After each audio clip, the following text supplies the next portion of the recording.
ఓం శాంతి 22/11/2023 మధురమైన పిల్లలు, ఇది బ్రాహ్మణులైన మీ యొక్క కొత్త వృక్షం. దీనిని వృద్ధి కూడా చేయాలి, అలాగే సంభాళించాలి కూడా. ఎందుకంటే కొత్త వృక్షాన్ని పిచ్చుకలు తినేస్తాయి. ప్రశ్న: బ్రాహ్మణ వృక్షం నుండి వెలువడిన ఆకులు ఎందుకు వాడిపోతాయి?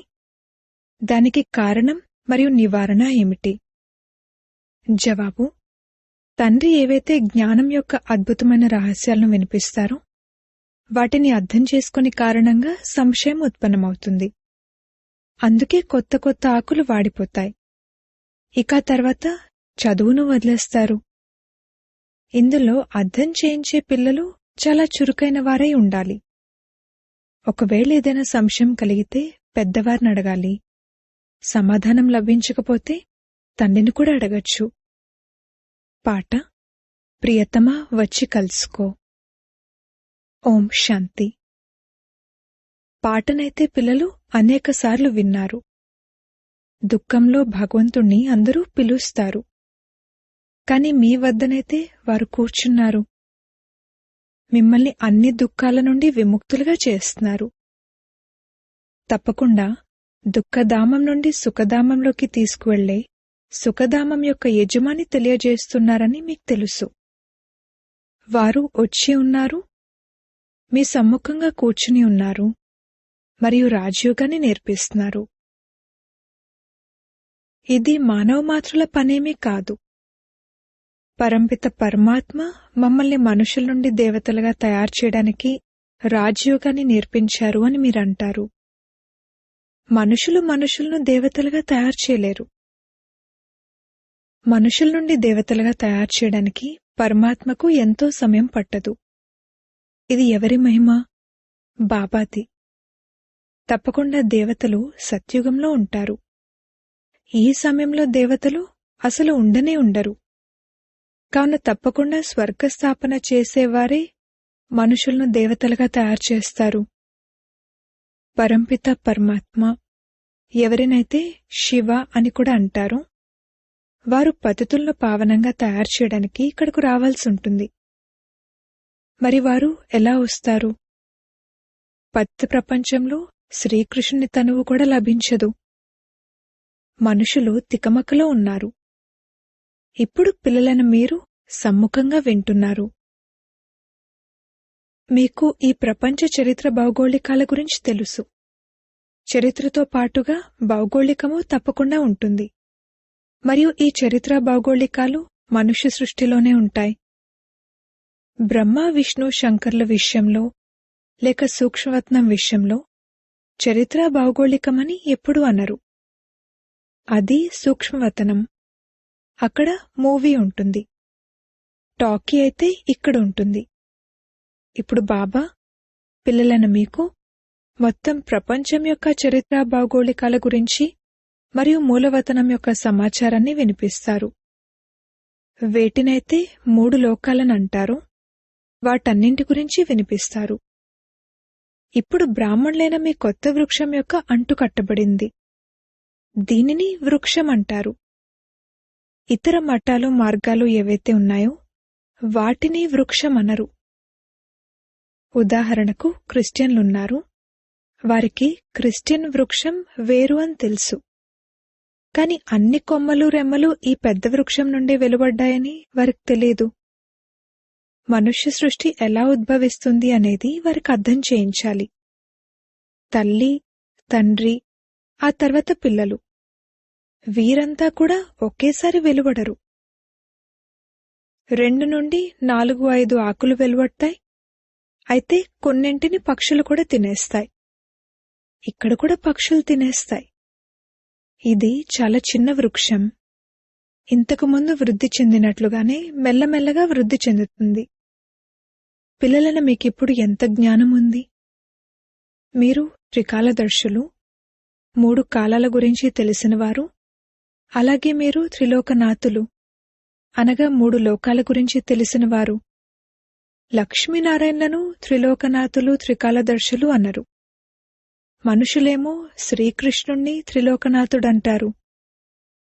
ఎవరైతే సేవ చేస్తారో వారికి ప్రజలు తయారవుతారు.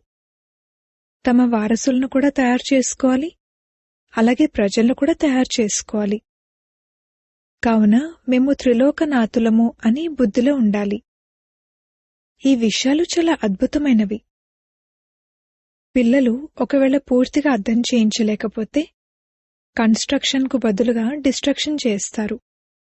వెలువడిన ఆకులను కూడా వాడిపోయేలా చేస్తారు. సంశయబుద్ధి కలవారిగా చేస్తారు. ఇక చదువును వదిలేస్తారు. కల్పకృతం కూడా ఇలాగే జరిగింది. గతించిందే మళ్లీ గతించింది చూడండి అని మనం అంటాము. ఇప్పుడు పిల్లలైన మీరు మొత్తం సృష్టి యొక్క ఆదిమధ్యాంతాలను తెలుసుకున్నారు. చరిత్ర మరియు భౌగోళికాల గురించి తెలుసుకున్నారు. ఇకపోతే మనుషులు విషయాలైతే ఎన్నో తయారు చేస్తారు కదా, ఏవేవో రాస్తారు, ఎలాంటి నాటకాలను తయారు చేస్తారు. భారత్లో అనేకులను అవతారాలుగా భావిస్తారు. భారత్తే తన నావను ముంచేసుకుంది. ఇప్పుడు పిల్లలైన మీరు ప్రత్యేకంగా భారత్ను మరియు మొత్తం ప్రపంచమంతటిని రక్షిస్తారు. ఈ ప్రపంచపు చక్రం తిరుగుతుంది. మనం పైనున్నట్లయితే నరకం కింద ఉంటుంది. ఏ విధంగానైతే సూర్యుడు అస్తమించినప్పుడు సముద్రం కిందకి వెళ్లిపోతాడని అంటారు. కాని అలా ఏమైనా వెళ్తాడా? ద్వారకా మొదలైనవి మునిగిపోయాయని భావిస్తారు. మనుషుల బుద్ధి కూడా విచిత్రమైంది కదా. ఇప్పుడు మీరు ఎంత ఉన్నతమైన వారిగా అవుతారు. ఎంతటి సంతోషముండాలి. దుఃఖపు సమయంలో మీకు లాటరీ లభిస్తుంది. దేవతలకైతే లభించేసింది. ఇక్కడ మీకు దుఃఖం నుండి మళ్లీ అపారమైన సుఖం లభిస్తుంది. భవిష్య 21 జన్మల కొరకు మేము స్వర్గాధిపతులుగా అవుతాము అని ఎంత సంతోషం ఉంటుంది. మనుషులు గీతా జ్ఞానమైతే సత్సంగం వంటిది అంటారు. సాయిబాబా మొదలైన వారి సత్సంగాలు ఎన్ని ఉన్నాయి. ఎన్నో దుకాణాలున్నాయి. బ్రహ్మకుమారిలదైతే ఇదొక్కటే దుకాణం. జగదాంబ బ్రహ్మ యొక్క ముఖ వంశావళి. బ్రహ్మపుత్రికైన సరస్వతి ప్రసిద్ధమైనవారు. మాతాపిత ద్వారా మనకు అపారమైన సుఖపు గనులు లభించాయని మీకు తెలుసు. ఇప్పుడు ఆ మాతాపిత లభించి ఉన్నారు. ఎన్నో సుఖపు గనులను ఇస్తున్నారు. అచ్చా, మాతాపితకు జన్మనిచ్చేవారెవరు? శివ్బాబా. మనకు రత్నాలు శివ్బాబా నుండి లభిస్తాయి. మీరు మనవలవుతారు. మనమిప్పుడు సుఖపు గనులను ఆ అనంతమైన తండ్రి నుండి బ్రహ్మ సరస్వతులైన మాతాపితల ద్వారా తీసుకుంటున్నాము. ఇచ్చేవారు వారే. ఇదెంత సహజమైన విషయము. మేమీ భారత్ను స్వర్గంగా తయారు చేస్తున్నామని అర్థం చేయించాలి. ఆ తర్వాత సుఖపు గనులను పొందుతాము. మనం భారత్కు సేవకులము. తనువు మనసు ధనముల ద్వారా మనం సేవ చేస్తాము. గాంధీజీకి కూడా సహాయం చేసేవారు కదా. యాదవులు, కౌరవులు మరియు పాండవులు ఏం చేసేవారు అనేది మీరు అర్థం చేయించొచ్చు. పాండవుల వైపు పరంపిత పరమాత్మ ఉన్నారు. పాండవులు వినాశకాలంలో ప్రీతిబుద్ధి కలవారు. కౌరవులు మరియు యాదవులు వినాశకాలంలో విపరీత బుద్ధి కలవారు. వారు పరంపిత పరమాత్మను నమ్మనే నమ్మరు. రాయి రప్పల్లోకి తోసేస్తారు. మీకు వారితో తప్ప ఇంకెవరితోనూ ప్రీతి లేదు. కావున మీరు చాలా హర్షితంగా ఉండాలి. కాలిగోటి నుండి పిలక వరకు సంతోషముండాలి. పిల్లలైతే ఎంతోమంది ఉన్నారు కదా. మీరు మాతాపితల ద్వారా వింటారు. కావున మీకు సంతోషం కలుగుతుంది. మొత్తం సృష్టిలో మన వంటి సౌభాగ్యశాలులు ఇంకెవ్వరూ ఉండరు. మనలో కూడా కొందరు పదమా భాగ్యశాలులు, కొందరు సౌభాగ్యశాలులు, కొందరు భాగ్యశాలులు, అలాగే కొందరు దుర్భాగ్యశాలులు కూడా ఉన్నారు. ఎవరైతే ఆశ్చర్యం కలిగించేలా వదిలి వెళ్ళిపోతారో వారిని మహాన్ దుర్భాగ్యశాలులు అంటారు. ఏదో ఒక కారణం వలన తండ్రిని వదిలి వెళ్ళిపోతారు. తండ్రి అయితే చాలా మధురమైనవారు. ఏదైనా శిక్షణ ఇస్తే వదిలి వెళ్ళిపోతారేమో అని భావిస్తారు. మీరు వికారాల్లోకి వెళ్లి కులం యొక్క పేరును అప్రతిష్టపాలు చేస్తారు. ఒకవేళ అలా పేరును అప్రతిష్టపాలు చేస్తే ఎన్నో శిక్షలను అనుభవించాల్సి ఉంటుందని అర్థం చేయిస్తారు. అటువంటి వారిని సద్గురు యొక్క నిందకులు అంటారు. దానిని వారు తమ లౌకిక గురువులకు వర్తిస్తుంది అన్నట్లు భావించారు. అబలలను పురుషులు కూడా భయపెడతారు. అమరనాథుడైన బాబా ఇప్పుడు మీకు అమర కథను వినిపిస్తున్నారు. బాబా అంటారు, నేనైతే శిక్షకుణ్ణి మరియు సేవకుణ్ణి కదా. టీచర్ యొక్క కాళ్లు కడిగి తాగుతారా? ఏ పిల్లలైతే యజమానులుగా అవ్వనున్నారో నేను వారి చేత కాళ్లు కడిగించుకుంటానా? లేదు. వారిని నిరాకారుడు, నిరహంకారి అని కూడా అంటూ ఉంటారు. వీరు కూడా బ్రహ్మ వారి సాంగత్యంలో నిరహంకారిగా అయ్యారు. అబలలపై అత్యాచారాలు జరుగుతాయి అని కూడా అంటూ ఉంటారు. కల్పకృతం కూడా అత్యాచారాలు జరిగాయి. రక్తపు నదులు ప్రవహిస్తాయి, పాపభాండం నిండుతుంది. ఇప్పుడు మీరు యోగ బలం ద్వారా అనంతమైన రాజ్యాధికారాన్ని తీసుకుంటారు. మనం తండ్రి నుండి స్థిరమైన అఖండమైన రాజ్యాధికారాన్ని తీసుకుంటామని మీకు తెలుసు. మనం సూర్యవంశులుగా అవుతాము. అయితే ఇందులో ధైర్యం కూడా కావాలి. నాలో ఏ వికారమూ లేదు కదా అని మీ ముఖాన్ని చూసుకుంటూ ఉండండి.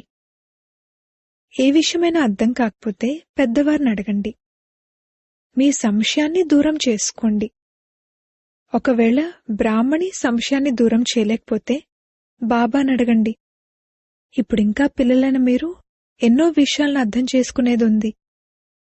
ఎప్పటి వరకైతే జీవించి ఉంటారో అప్పటి వరకు బాబా అర్థం చేయిస్తూ ఉంటారు. ఇప్పుడైతే మేమింకా చదువుకుంటున్నాము, మేం బాబాని అడుగుతాము అని చెప్పండి. లేక ఈ విషయాలను బాబా ఇంకా అర్థం చేయించలేదు, మున్ముందు అర్థం చేయిస్తారు, తర్వాత అడగండి అని చెప్పండి. ఎన్నో పాయింట్లు వెలువడుతూ ఉంటాయి. యుద్ధం విషయంలో ఏం జరుగుతుంది అని కొందరు అడుగుతారు. బాబా త్రికాలదర్శి, వారు అర్థం చేయించగలరు. కాని ప్రస్తుతం బాబా ఇంకా చెప్పలేదు. విన్నపం మంది, ఆ తర్వాత వారి ఇష్టం అని చెప్తూ మిమ్మల్ని మీరు విడిపించుకోవాలి. తోటలో బాబా పిల్లలను ఒక ప్రశ్న అడిగారు. బాబా జ్ఞానసాగరుడు కదా, కావున తప్పకుండా వారు జ్ఞాననాట్యాన్ని చేస్తూ ఉండొచ్చు కదా. అచ్చా, భక్తి మార్గంలో శివ్బాబా అందరి మనోకామనలను పూర్తి చేసే పాత్రను అభినయించేటప్పుడు ఆ సమయంలో వారికి సంకల్పం కలుగుతుందా? నేను సంగమంలో భారత్లోకి వెళ్లి పిల్లలకు ఈ రాజయోగాన్ని నేర్పించాలి, స్వర్గానికి యజమానులుగా తయారు చేయాలి అని. ఈ సంకల్పం ఆ సమయంలో కలుగుతుందా? లేక ఎప్పుడైతే ఇక్కడికి వచ్చే సమయం వస్తుందో అప్పుడు ఈ సంకల్పం కలుగుతుందా? ఈ సంకల్పం కలగదు అనిపిస్తుంది. వారిలో జ్ఞానం మర్జ్ అయి ఉంది. ఎప్పుడైతే ఇక్కడికొచ్చే సమయం వస్తుందో అప్పుడది మర్జ్ అవుతుంది. ఆ మాటకొస్తే మనలో కూడా 84 జన్మల పాత్ర మర్జ్ అయి ఉంది కదా. భగవంతుడికి కొత్త సృష్టిని రచించాలన్న సంకల్పం కలిగింది అని అంటూ ఉంటారు కూడా. ఎప్పుడైతే ఆ సమయం వస్తుందో అప్పుడా సంకల్పం కలుగుతుంది. వారు కూడా డ్రామాలో బంధించబడి ఉన్నారు. ఇవి చాలా గుహ్యమైన విషయాలు. అచ్చా, మధురాతి మధురమైన సిక్కిలదే పిల్లలకు మాతా పితా బాప్దాదాల ప్రియస్మృతులు మరియు గుడ్ మార్నింగ్. ఆత్మిక పిల్లలకు ఆత్మిక తండ్రి నమస్తే. రాత్రి క్లాస్ 13/1/1969. పిల్లలెక్కడికొచ్చి కూర్చున్నప్పుడు తండ్రి అడుగుతారు, పిల్లలు శివ్బాబాను స్మృతి చేస్తున్నారా? అలాగే విశ్వరాజ్యాధికారాన్ని స్మృతి చేస్తున్నారా? అనంతమైన తండ్రి పేరు శివ. భాషల కారణంగా వేరే వేరే పేర్లు పెడతారు. ఉదాహరణకు బొంబాయిలో బబుల్నాథ్ అంటారు, ఎందుకంటే వారు ముళ్లను పుష్పాలుగా తయారు చేస్తారు. సత్యుగంలో పుష్పాలుంటారు, ఇక్కడందరూ ముళ్లలా ఉన్నారు. కావున తండ్రి ఆత్మిక పిల్లల్ని అడుగుతున్నారు, అనంతమైన తండ్రి స్మృతిలో ఎంత సమయం ఉంటున్నారు? వారి పేరు శివ, కళ్యాణకారి. మీరెంతగా వారిని స్మృతి చేస్తారో అంతగా జన్మజన్మాంతరాల పాపాలు కట్టవుతాయి. సత్యుగంలో అసలు పాపాలే జరగవు. అది పుణ్యాత్ముల ప్రపంచం, ఇది పాపాత్ముల ప్రపంచం. పాపాలు చేయించేది పంచవికారాలు. సత్యుగంలో రావణుడు ఉండనే ఉండడు. ఇతడు మొత్తం ప్రపంచానికి శత్రు. ఈ సమయంలో మొత్తం ప్రపంచంపై రావణరాజ్యం ఉంది. అందరూ దుఃఖితులుగా తమోప్రధానంగా ఉన్నారు. కావుననే పిల్లలు నన్నొక్కరినే స్మృతి చేయండి అంటారు. ఇది గీతలోని మాట. తండ్రి స్వయంగా చెప్తున్నారు, దేహసహితంగా సర్వసంబంధాలను విడిచి నన్నొక్కరినే స్మృతి చేయండి. మొట్టమొదట మీరు సుఖపు సంబంధాల్లో ఉండేవారు, తర్వాత రావణుడి బంధనాల్లోకి వచ్చారు. మళ్ళీ ఇప్పుడు సుఖపు సంబంధాల్లోకి రావాలి. స్వయాన్ని ఆత్మగా భావించండి మరియు తండ్రిని స్మృతి చేయండి. ఈ శిక్షణను తండ్రి సంగమయుగంలోనే ఇస్తారు. తండ్రి స్వయంగా చెప్తున్నారు, నేను పరంధామ నివాసిని. మీకు అర్థం చేయించేందుకు ఈ శరీరంలోకి ప్రవేశించాను. తండ్రి అంటారు, పవిత్రంగా అవ్వకుండా మీరు నా వద్దకు రాలేరు. మరిప్పుడు పావనంగా ఎలా అవుతారు? కేవలం నన్నొక్కరినే స్మృతి చేయండి. భక్తి మార్గంలో కూడా కేవలం నా పూజనే చేస్తే దానిని అవ్యభిచారి పూజ అంటారు. ఇప్పుడు నేను పతిత పావనుణ్ణి. కావున మీరు నన్ను స్మృతి చేసినట్లయితే మీ జన్మ జన్మాంతరాల పాపాలు కట్టవుతాయి. 63 జన్మల పాపాలున్నాయి. సన్యాసులెప్పుడూ రాజయోగాన్ని నేర్పించలేరు, తండ్రే నేర్పిస్తారు. వాస్తవానికి ఈ శాస్త్రాలు, భక్తి మొదలైనవన్నీ ప్రవృత్తి మార్గం వారి కొరకు ఉన్నాయి. సన్యాసులైతే అడవుల్లోకి వెళ్లి కూర్చుంటారు మరియు బ్రహ్మతత్వాన్ని స్మృతి చేస్తారు. ఇప్పుడు తండ్రి అంటున్నారు, సర్వుల సద్గతిదాతను నేనే. కావున నన్ను స్మృతి చేసినట్లయితే మీరు ఈ లక్ష్మీనారాయణలుగా అవుతారు. లక్ష్యం, ఉద్దేశం ఎదురుగా ఉంది. ఎంతగా చదువుతారో చదివిస్తారో అంతగా దైవీ రాజధానిలో ఉన్నత పదవిని పొందుతారు. మొట్టమొదటివారు తండ్రే. రచన ద్వారా రచనకు వారసత్వం లభించదు. వీరు అనంతమైన తండ్రి కావున అనంతమైన వారసత్వాన్ని ఇస్తారు. మీరు స్వర్గంలో సద్గతిలో ఉంటారు. మిగిలిన ఆత్మలందరూ తిరిగి ఇంటికి వెళ్ళిపోతారు. ముక్తి, జీవన్ముక్తి, గతి, సద్గతి అన్న ఈ పదాలు శాంతిధామం మరియు సుఖధామానికి సంబంధించినవి. తండ్రి స్మృతి లేకుండా ఇంటికి వెళ్లలేరు. ఆత్మ తప్పకుండా పవిత్రంగా అవ్వాలి. ఇక్కడందరూ నాస్తికులుగా ఉన్నారు. తండ్రి గురించి తెలీదు. మీరిప్పుడు ఆస్తికులుగా అవుతారు. వినాశకాలంలో విపరీత బుద్ధి కలవారు వినాశనం అవుతారు అని అంటూ ఉంటారు కూడా. ఇప్పుడిది వినాశకాలం కదా. చక్రం తప్పకుండా తిరగాలి. వినాశకాలంలో ఎవరికైతే ప్రీతిబుద్ధి ఉంటుందో వారు విజయులుగా అవుతారు. తండ్రి ఎంత సులభం చేసి వినిపిస్తారు. కాని మాయారావణుడు బరపింపజేస్తాడు. ఇప్పుడిది ఈ పాత ప్రపంచ అంతిమము. అది అమరలోకం. అక్కడ కాలుడు ఉండడు. మీరు రండి, మీతో పాటు మమ్మల్ని అందర్నీ తీసుకువెళ్ళండి అని తండ్రితో అంటారు. కావున వారు కాలుడైనట్లు కదా. సత్యుగంలో ఎంత చిన్న వృక్షముంది, ఇప్పుడు చాలా పెద్ద వృక్షముంది. బ్రహ్మ మరియు విష్ణు యొక్క కర్తవ్యమేమిటి? విష్ణువును దేవత అంటారు. బ్రహ్మకు ఆభరణాలు మొదలైనవేవీ లేవు. అక్కడ బ్రహ్మ లేరు, విష్ణువు లేరు, శంకరుడు లేరు. ప్రజాపిత బ్రహ్మ అయితే ఇక్కడున్నారు. సూక్ష్మవత్నం యొక్క సాక్షాత్కారం మాత్రమే జరుగుతుంది. స్థూల, సూక్ష్మ, మూలవతనాలున్నాయి కదా. సూక్ష్మవతనంలో మూవీ ఉంటుంది. ఇవి అర్థం చేసుకోవాల్సిన విషయాలు. ఇది గీతా పాఠశాల. ఇక్కడ మీరు రాజయోగాన్ని నేర్చుకుంటారు. శివబాబా చదివిస్తారు కావున తప్పకుండా శివబాబాయే గుర్తుకొస్తారు కదా. అచ్చా, ఆత్మిక పిల్లలకు ఆత్మిక బాబ్దాదాల ప్రియస్మృతులు మరియు గుడ్ నైట్. ఆత్మిక పిల్లలకు ఆత్మిక తండ్రి నమస్తే. ధారణ కొరకు ముఖ్య సారము. మొదటి పాయింట్, దుఃఖపు సమయంలో అపార సుఖాల యొక్క లాటరీ ఏదైతే లభించిందో, ఒక్క తండ్రి పట్ల ఏదైతే సత్యమైన ప్రీతి ఏర్పడిందో దానిని స్మరిస్తూ సదా సంతోషంలో ఉండాలి. రెండవ పాయింట్, బాబ్దాదాల సమానంగా నిరాకారిగా మరియు నిరహంకారిగా అవ్వాలి. ధైర్యాన్ని ఉంచి వికారాలపై విజయం పొందాలి. యోగబలం ద్వారా రాజ్యాధికారాన్ని తీసుకోవాలి. వరదానము: కర్మ చేస్తూ శక్తిశాలి స్థితిలో స్థితులై ఆత్మిక పర్సనాలిటీని అనుభవం చేయించే కర్మయోగి భవ.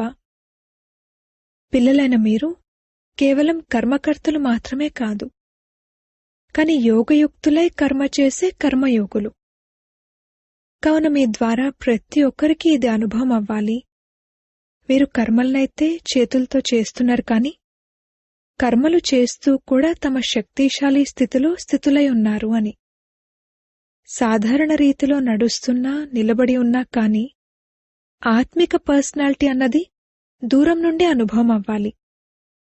ఏ విధంగా ప్రాపంచిక పర్సనాలిటీ ఆకర్షిస్తుందో అలా మీ ఆత్మిక పర్సనాలిటీ, పవిత్రతా పర్సనాలిటీ, జ్ఞాని యోగి ఆత్మ యొక్క పర్సనాలిటీ స్వతహాగానే ఆకర్షిస్తుంది. స్లోగన్: సరైన మార్గంలో నడిచేవారు మరియు అందరికీ సరైన మార్గాన్ని చూపించేవారే సత్యాతి సత్యమైన లైట్ హౌస్లు. ఓం శాంతి.